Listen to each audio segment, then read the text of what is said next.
कोल्हापूर जिल्ह्यातील काही महत्त्वाच्या बातम्या आता आपण थोडक्यात पाहणार आहोत।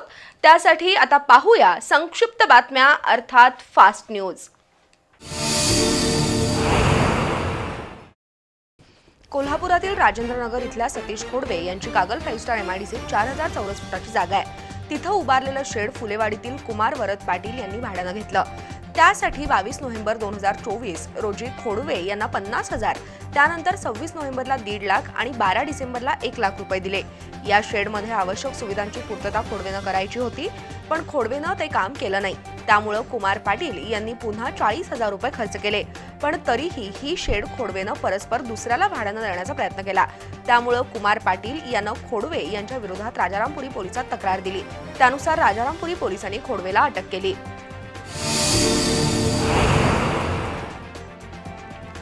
कोल्हापूर महानगरपालिकेच्या वतीनं दर बुधवारी मुख्य रस्त्यांची स्वच्छता करण्यात येणार आहे। बुधवारी कसबा बावडा ते शिये नाक्यापर्यंतच्या रस्त्याची स्वच्छता करण्यात आली।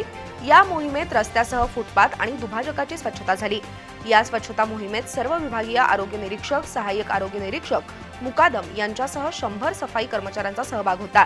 या मोहिमेतून 2 डंपर कचऱ्याचा उठाव करण्यात आला। निस्वार्थ निरपेक्ष सेवा हीच खरी समाजसेवा आहे। इतरांसाठी जगणं हेच खरं जगणं आहे, असं मत ब्रह्माकुमारी संस्थेच्या समाजसेवा अध्यक्षा संतोष दिदी यांनी व्यक्त केलं। ब्रह्माकुमारी विश्वविद्यालयाच्या शिवाजी पेठ शाखेच्या वतीनं समाजसेवेत असलेल्यांसाठी झालेल्या कार्यक्रमात त्या बोलत होत्या। यावेळी दशरथ भाई यांनी संस्थेच्या वतीनं राबवल्या जाणाऱ्या सामाजिक उपक्रमांची माहिती दिली। यावेळी सुनंदा बहनजी, मनीष कुमार, डॉक्टर कृष्णगिरी महाराज यांच्यासह 125 सामाजिक कार्यकर्ते उपस्थित होते।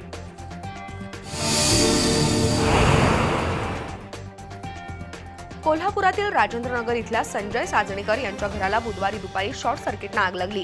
या आगीत प्रापंचिक साहित्य आणि इलेक्ट्रॉनिक वस्तू जळून खाक झाल्या। अग्निशामक दलाच्या जवानांनी अर्ध्या तासाच्या प्रयत्नानंतर आग आटोक्यात आणली। सुदैवानं आजूबाजूच्या घरांना आगीची झळ पोचली नाही। या आगीत साजणीकर यांचं 5 लाखांचं नुकसान झालंय। कोल्हापुरातील श्री गुरुदेव सेवाभावी ग्रुपच्या वतीनं दरवर्षी अन्नदान, वस्त्रदान, रक्तदान असे उपक्रम राबवले जातात। सध्या कोल्हापुरात थंडीचा कडाका वाढलाय। अशावेळी फुटपाथ, बस स्टॉपवर आसरा घेतलेल्या व्यक्तींना उबदार कपडे आणि ब्लँकेट वाटप सुरू आहे।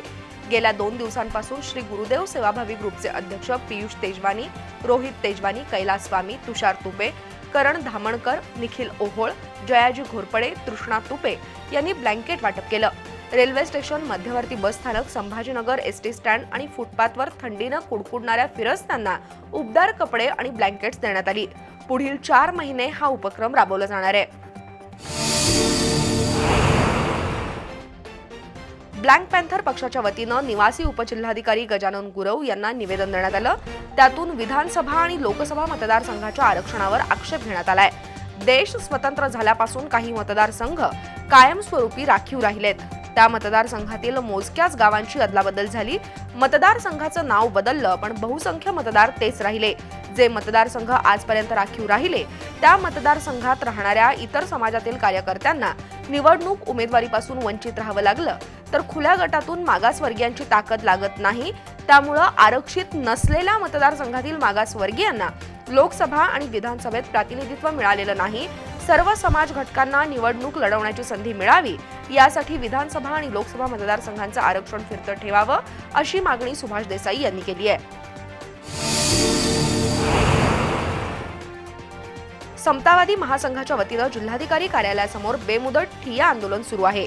करवीर तालुक्यातील कोपार्डे इथल्या एका जमिनीच्या संगणकीकृत मालमत्ता पत्रकामध्ये खाडाखोड करून चुकीच्या पद्धतीनं वारसा नोंद झाली आहे। गावठाणमधील प्लॉट असतानाही त्याची विक्री केली आहे। या सर्व प्रकाराची चौकशी करावी, फेरफार डायरी रद्द करावी, बनावटगिरीला पाठीशी घालणाऱ्या दुय्यम निबंधक कार्यालयातील आणि भूमी अभिलेख कार्यालयातील अधिकारी आणि कर्मचाऱ्यांवर गुन्हे दाखल करावेत। या मागणीसाठी हे आंदोलन करण्यात आलंय। त्यामध्ये आप्पासाहेब कांबळे, सागर बुरुड, बाबासो कांबळे, जयवंत कांबळे यांच्यासह कार्यकर्ते सहभागी झाले होते।